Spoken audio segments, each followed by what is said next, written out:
മോഹൻ ബഗാനും മുഹമ്മദൻസും തമ്മിൽ Indian super ലീഗിൽ നിന്ന് ആദ്യമായിട്ട് ഏറ്റുമുട്ടാൻ പോവുകയാണ്. മറ്റൊരു കൊൽക്കത്ത ഡെർബിക്ക് കാത്തിരിക്കുമ്പം ഒരു സവിശേഷതയുണ്ട്. കാരണം എന്താണെന്ന് വെച്ചാൽ ബംഗാളി ബ്രാഹ്മിൻസിന്റെ ക്ലബ്ബായിരുന്നു മോഹൻ ബഗാൻ. അതുപോലെ തന്നെ ബംഗാളിലെ മുസ്ലിംസിന്റെ ക്ലബ്ബായിരുന്നു നമ്മുടെ മുഹമ്മദൻസ്. അങ്ങനെ രണ്ട് ക്ലബ്ബുകൾക്കും ചരിത്രപരമായിട്ട് കുറെ പ്രത്യേകതകളുണ്ട്, കൾച്ചറൽ ആസ്പെക്ട്സ് ഒക്കെ ഉണ്ട്. അതൊക്കെ പറയുന്നത് ഒരുപാട് മുന്നിലോട്ട് പോകും. ഏതായാലും കൊൽക്കത്തയിലെ ചോട്ടാ ഡെർബി അല്ല മുഹമ്മദൻസുമായിട്ട് നടക്കാൻ പോകുന്നത് എന്ന് മുഹമ്മദൻസിന്റെ ആരാധകർ പരസ്യമായിട്ട് പ്രഖ്യാപിച്ചു കഴിഞ്ഞു.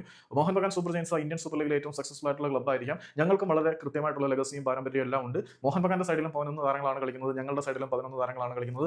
അവർക്കൊപ്പം മികച്ച താരങ്ങളുണ്ട്, ഞങ്ങൾക്കൊപ്പം മികച്ച താരങ്ങളുണ്ട്. അതുകൊണ്ട് തന്നെ ഒരു കാരണവശാലും മോഹൻ ബഗാനെ ഞങ്ങൾ ഭയക്കുന്നില്ല എന്ന് മുഹമ്മദൻസിന്റെ ആരാധകർ പ്രഖ്യാപിച്ചു കഴിഞ്ഞു. മറ്റൊരു സവിശേഷമായിട്ടുള്ള പോരാട്ടം എന്ന് വെച്ചാൽ രണ്ട് ഇന്ത്യൻ പരിശീലകരുടെ കൊമ്പ് കോർക്കലിന് കൂടി ഇന്നത്തെ ദിവസം വേദിയാവാൻ പോവുകയാണ്. ഖാലിദ് ജമീൽ, ഇന്ത്യൻ സൂപ്പർ ലീഗിലെ ഏറ്റവും സക്സസ്ഫുൾ ആയിട്ടുള്ള ഇന്ത്യൻ പരിശീലകൻ എന്ന് വിളിക്കാൻ കഴിയുന്ന ഖാലിദ് ജമീലിന്റെ ബ്ലാസ്റ്റ് ഫർണസിലെ പോരാളികൾ നേരിടാൻ പോകുന്നത് നമ്മുടെ മലയാളിയായിട്ടുള്ള ബിനോ ജോർജ് നയിക്കുന്ന ഈസ്റ്റ് ബംഗാളെയാണ്. കോൾസ് കോട്ടറേറ്റ് പോയതിന് പിന്നാലെ കേരളത്തിനെ സന്തോഷ് ട്രോഫി ജേതാക്കളാക്കിയ ഗോകുലം കേരള FC കിരീട ജേതാക്കളാക്കി മാറ്റിയ ബിനോ ജോർജ് എന്ന സൂപ്പർ പരിശീലകൻ ഈസ്റ്റ് ബംഗാളിനെ നയിക്കുകയാണ്. അപ്പം രണ്ട് ഇന്ത്യൻ പരിശീലകരുടെ കൊമ്പുകോർക്കലും പിന്നെ ചരിത്രപരമായിട്ട് റൈവലറികളുടെ രണ്ട് ക്ലബ്ബുകളുടെ ഏറ്റുമുട്ടലും ഏതായാലും ഇന്നത്തെ സൂപ്പർ സാറ്റർഡേ അക്ഷരാർത്ഥത്തിൽ തീ പാറും.